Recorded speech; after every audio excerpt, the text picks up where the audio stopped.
Welcome to our tutorial on setting up your personalized email signature in Outlook. Start by clicking Outlook in the menu bar, then select Settings. In the Outlook Settings window, click on Signatures. Click the plus button to create a new signature. Enter a name in the signature name field to help organize multiple signatures for different purposes. Now type or paste your signature into the text editor area. I'll use a pre-made signature.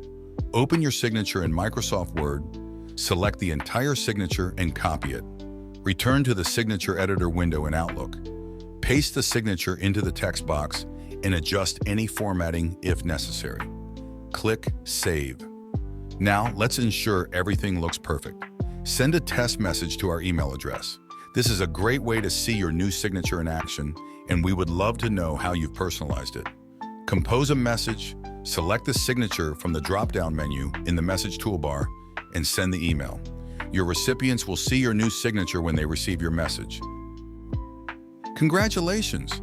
You've successfully added a personalized email signature to your Outlook application. Thank you for joining us in this tutorial. Remember, a consistent and creative email signature can significantly enhance the impact of your communications. If you have any questions, please leave your comments below this video.